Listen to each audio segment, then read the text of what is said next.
Assalamualaikum warahmatullahi wabarakatuh. Alhamdulillahilladzi hadana li hada wa ma kunna linahtadiya laula an hadanallah. Asyhadu an la ilaha illallah wa asyhadu anna Muhammadan abduhu wa rasuluh. Allahumma sholli ala Muhammad wa ala ali Muhammad, amma ba'du. Alhamdulillah, syukur kita haturkan kepada Allah yang maha pemberi petunjuk, yang maha menguasai dan mengendalikan hati seluruh manusia, yang memberikan kita rahmat dan hidayahnya, sehingga kita masih diberi ketaatan untuk selalu beribadah kepadanya.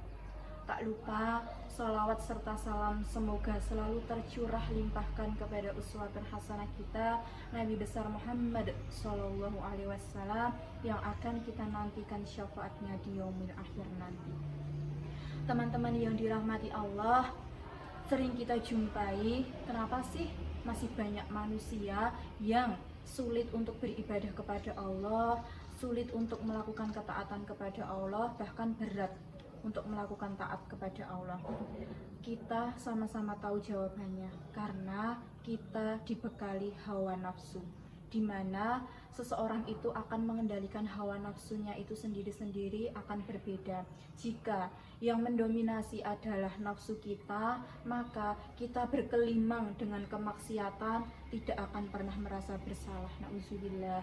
Tapi jika hati yang lebih mendominasi, maka kita akan lebih mudah untuk taat kepada Allah, dan semoga kita selalu menjadi hamba yang taat kepada Allah.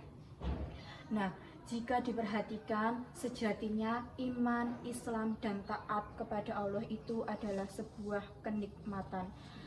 Dari Abbas bin Abdul Muthalib radhiyallahu anhu, Rasulullah Shallallahu Alaihi Wasallam bersabda, "Dzaqa ta'mal imani marradiya billah wa bil islami dina wa bi Muhammadi rasuli," yang artinya akan ada merasakan nikmatnya iman itu jika orang yang mengakui Allah sebagai Robnya, ridho Islam sebagai agamanya, dan Muhammad sebagai Rasulnya. Hadis riwayat Muslim dan Tirmidzi. Oke, dari dalam hadis di atas tersebut menjelaskan, Rasulullah telah menjelaskan ada 3 kriteria orang yang akan merasakan nikmatnya iman, yaitu yang mentauhidkan dari dalam hatinya dengan sungguh-sungguh bahwa Allah itu sebagai Robnya, dan yang menjadikan syariat Islam itu sebagai jalan hidupnya dan sebagai bukti Islam sebagai agamanya, dan mengikuti seluruh ajaran Rasulullah SAW. Orang itu akan merasakan nikmatnya iman.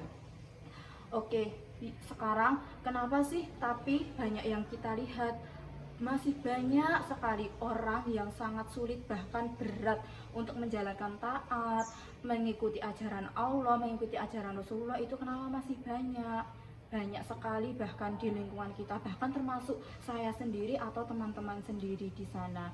Karena di situ kita belum bisa merasakan nikmatnya iman. Kenapa? Karena hati kita sakit. Oke, bukan hanya hati kita yang sakit, secara langsung kita lihat orang yang sakit itu pasti akan merasakan makanan itu nggak enak rasanya, pahit rasanya, itu hanya pahit. Itu ya yang kita lihat dari orang yang sakit. Selezat apapun makanan yang disajikan kepada kita, pasti kita akan merasakan makanan itu pahit. Soto pahit, sate pahit, bahkan siti pun pahit. Kenapa? Ya karena sakit, kita sedang sakit. Begitu pula dengan hati. Kalau hati kita sakit, pasti nutrisi apapun yang akan diberikan kepada kita, itu kita juga akan merasakan pahit dan akan menolaknya, berusaha untuk menolaknya. Dan jika sakit dalam fisik atau sakit dalam hati ini kita biarkan, kita tidak akan pernah bisa merasakan nikmatnya iman itu sendiri. Oke, seperti untuk mengembalikan kondisi yang sakit itu kembali normal, bagaimana caranya? Nah, kita harus mengobati diri kita atau hati kita yang sakit itu. Imam Ibnul Qayyim dalam karyanya Ighatsatul Lahfan menjelaskan bahwa ada 3 teori yang dimana untuk mengobati sesuatu yang sakit. Teori ini juga digunakan dalam ilmu medis. Oke, tahapan yang pertama yaitu menjaga kekuatan. Nah, sekarang banyak kita lihat, kalau kita pergi ke dokter, seorang dokter itu pasti akan memberikan kekuatan pada pasiennya. Bagaimana? Pasti dokter itu akan meminta tetap jaga kesehatan, pola makan diatur, tenangkan pikiran, jaga pola istirahat, itu pasti. Nah, selalu dokter memberikan seperti itu, bahkan akan memberikan multivitamin untuk menjaga kekuatan fisik kita. Ibnu Qayyim juga menjelaskan untuk menjaga hati kita yang sakit, yang pertama adalah menjaga kekuatan jiwa dan mental kita. Bagaimana caranya? Yaitu dengan cara kita selalu menjaga amal-amal kita, ketaatan kita, di mana kita harus selalu taat kepada Allah, harus selalu beribadah kepada Allah, dan hati kita harus selalu dipaksa untuk mendengarkan nasihat yang bersumber dari Al-Quran dan As-Sunnah. Selain hati yang dipaksa untuk mendengarkan, fisik kita juga harus dipaksa untuk melakukan ketaatan kepada Allah Subhanahu wa Ta'ala, di mana Rasulullah Shallallahu Alaihi Wasallam menyebutkan dalam hadis riwayat Bukhari, ilmu itu sebagai hujan dan hati sebagai tanah, di mana hati akan selalu membutuhkan nutrisi dari ilmu yang bermanfaat itu sendiri. Itu tahapan pertama.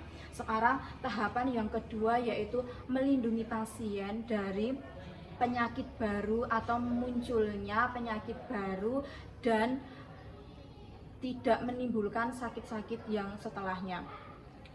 Tahapan kedua ini, seorang dokter pasti akan menyarankan pasien untuk menghindari berbagai pantangan sesuai dengan penyakit yang dialami pasien, apapun itu penyakitnya. Dan Ibnul Qayyim juga menyebutkan di sini, di tahapan kedua ini, bagaimana kita harus menjaga kesehatan hati kita. Dengan cara apa? Dengan cara kita menjauhi semua larangan Allah, sebagaimana mungkin larangan-larangan yang sebelumnya harus kita jauhi. Kita harus menjaga hati kita, menjalankan apa-apa yang diperintahkan Allah. Dengan itu hati kita selalu terjaga, kita menjauhi segala bentuk maksiat, menjauhi segala bentuk ketidakbaikan, karena sesungguhnya maksiat dan dosa itu adalah sumber penyakit bagi hati kita. Oke, sekarang tahapan yang ketiga, yaitu atau tahapan terakhir, yaitu dengan cara apa? Menghilangkan penyakitnya. Dengan cara apa menghilangkan penyakitnya? Seorang dokter itu pasti akan mengambil tindakan selanjutnya setelah mengetahui penyakit apa yang diderita oleh pasiennya. Bahkan akan memberi resep dan dosis sesuai dengan penyakit yang diderita pasiennya. Tidak menutup kemungkinan dokter akan mengambil tindakan lanjut sampai rawat inap, bahkan sampai ke ICU, atau akan mengobati selamanya. Bahkan tidak menutup kemungkinan dokter juga akan mengambil treatment operasi dan amputansi. Itu yang dilakukan seorang dokter. Ibnu Qayyim juga menjelaskan tahapan yang ketiga dalam menjaga hati atau mengobati penyakit hati ini adalah dengan cara kita bertaubat, banyak-banyak beristighfar, dan banyak-banyak mohon ampun kepada Allah. Dengan cara itu, seseorang yang melakukan dosa, seseorang yang sudah melakukan kesalahan, jika sudah bertobat, insya Allah dia tidak akan mengulangi kesalahan yang sama lagi di hari ke depan. Dengan bertaubat, dengan banyak beristighfar, dengan banyak mohon ampun kepada Allah, seseorang akan bersih dari dosanya, bersih dari penyakit hatinya. Semoga Allah senantiasa melindungi kita agar hati kita tetap selalu sehat dan baik. Oke. Jadi dari sini kita lihat, dokter itu tidak akan memberikan sembarang obat kepada pasiennya, sesuai dengan kondisi pasiennya. Jika kondisi pasiennya itu parah, maka dokter akan mengambil tindakan secara langsung. Begitupun juga dengan ajaran kita, agama Islam tentunya. Jika semakin besar dosa kita, semakin besar dan semakin besar dosa yang kita berbuat, maka syariat Islam kita juga sampai ada di hukuman had, yaitu salah satunya potong tangan, cambuk, rajam, denda, dan yang lainnya. Jadi dengan ini jangan pernah menjudge seorang dokter itu kejam kepada kita, karena itu demi kebaikan kita. Begitu pula jangan pernah menjudge kalau Islam itu kejam karena sampai hukuman kematian. Semua itu sudah ada dalam aturannya. Wallahu a'lam bishawab. Oke, terima kasih teman-teman yang dirahmati Allah. Demikian yang dapat saya sampaikan. Jika banyak salah dari kata saya atau banyak sikap yang kurang berkenan itu datangnya dari saya pribadi. Jika ada benarnya tak lain tak bukan hanya dari Allah Subhanahu wa taala. Alhamdulillahirabbil alamin. Subhanakallahumma wa bihamdika asyhadu alla ilaha illa anta astaghfiruka wa atubu ilaik. Assalamualaikum warahmatullahi wabarakatuh.